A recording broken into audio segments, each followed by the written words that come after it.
पुग्न सक्छन् होला त्यहाँ पुगेर यदि बोल्ट एक्सन पायो भने मजा आउने थियो बाइ द वे स्लिपीले देख्छौँ हामी बारम्बार उनले युज गरेको हेलमेट नै छैन उनीसँग कोरिना पावरको लेफ्टको एंगललाई पनि चेक गर्ने कोसिस गरिदिएछ बिकज त्यो साइडबाट 2-3 चोटि नक निकालिएको अझै एक रिज अगाडिपट्टि जान मिल्दो रहेछ सर्कल क्लोज इन सँगसँगै गाडी बचाएर राख्न सकियो भने बट गाडी बचाउनु इट्सेल्फ ठुलो चुनौती देखिरहेको छु टप 5 को गेम प्ले छ प्लेयर बचाएर राख्ने भनेको रिस्पोर्टले 4 जना भर्चुअस प्रोले 3 जना राखेको छ बट यो 3टा टिम 4वटा टिमहरू अलमोस्ट नै एकै साइडमा क्लस्टरमा फसेको अवस्था छ लगभग नै नक हुनु भएन यो रङ टाइममा नक भइएको छ बाइ द वे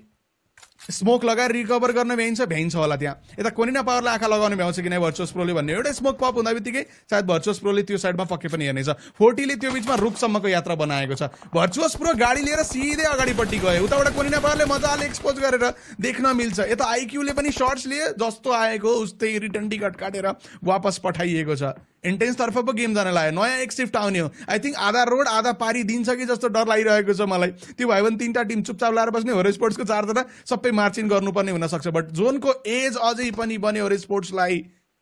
अब भर्चुअस प्रो अगाडिपट्टि मुभ गर्नुपर्ने हुन्छ एक साइडमा 40ले कुरेर बसेको छ एक साइडमा कोरिना पावरको डुओले कुरेर बसेको छ एक साइडमा होरो स्पोर्ट्सले कुरेको छ अब त टोटल्ली डुम सिचुएसनमा छ भर्चुअस प्रो 7 एलिमिनेसन पोइन्ट त निकालिएको थियो बट जोनले साथ दिएन गाह्रो पर्दैछ यहाँ भर्चुअस प्रोलाई अब अगाडि बढ्नको लागि पुरै पिन डाउन हुने हुनु त होरो स्पोर्ट्सको प्लेयरहरूको अगेन्स्टमा पनि आँखा लगाउने बारेमा त सोच्न सकिन्छ सर्कलको पोजिसन त पाइएको छ यस्तो ओपन साइडमा छ कि सर्कल पनि लुक्न गाह्रो छ होल्ड गर्न गाह्रो छ फेरि नोफियरलाई नक निकालियो त्यहाँ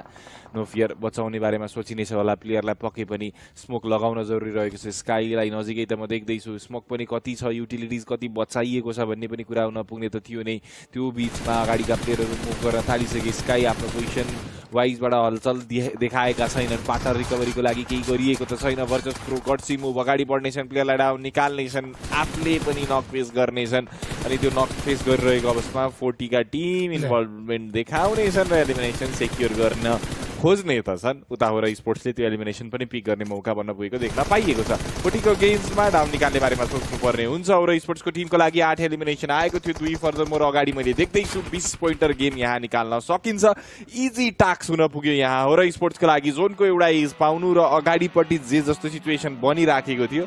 त्यो सबै देख्नुले हामीले फ्युचर देख्दै थियौँ कि होरो स्पोर्ट्सको टिमले यो गेम सेकेन्ड इनियर निकाल्न सक्छ भनेर सेकेन्ड इनियर सँगसँगै स्काईको एउटा राम्रो फ्लाइङ किस आफ्नो फ्यानहरूको लागि दिँदै होरो स्पोर्ट्सको टिम माथिल्लो पोजिसन नेपाली टिम मध्येको एउटा